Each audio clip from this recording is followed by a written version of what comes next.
চায়নাতে পাওয়া ফল যেগুলো আমাদের দেশের ফলের চাইতে কতটা আলাদা সেগুলো আপনি এই ফলগুলো না দেখলে বুঝতে পারবেন না। তো চলেন এরকম কিছু ফল দেখে আসি। সবার প্রথমে এখানে দেখুন লেবু। চায়নাতে পাওয়া এই লেবুতে আমাদের দেশের লেবুর থেকে অনেক বেশি রস পাওয়া যায়। যদি এখানে একটি লেবু কাটা হয় তাহলে সেখান থেকে অনেক সহজেই 1 গ্লাস লেবুর রস পাওয়া সম্ভব।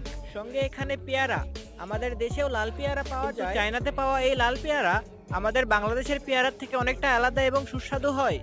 এবার এই ফলটিকে দেখুন, পার্সিমান ফ্রুট, যেটা আমাদের বাংলাদেশে একদমই পাওয়া যায় না। চায়নাতে এই ফল অনেক বেশি পরিমাণে পাওয়া যায়, আর চায়নাতে অন্যান্য ফলের পরিমাণও অনেক বেশি হয়ে থাকে। এমনকি এখানে পাওয়া ফলগুলো অনেক পুষ্টি সমৃদ্ধ হয়ে থাকে। এমনকি চায়নাতে পাওয়া লেচুও আমাদের দেশের লেচুর থেকে অনেকটাই সাইজে বড় হয়ে থাকে। তারপরে এখানে আরো রয়েছে চায়নাতে পাওয়া আখ, এগুলো আমাদের দেশের আখের চেয়ে অনেকটাই আলাদা হয়ে থাকে। এখানে পাওয়া আখের খোসা হাত দিয়ে ছাড়ানো যায়, এমনকি সেগুলো হাত দিয়ে ভাঙাও যায় এবং অনেক সুস্বাদু হয়ে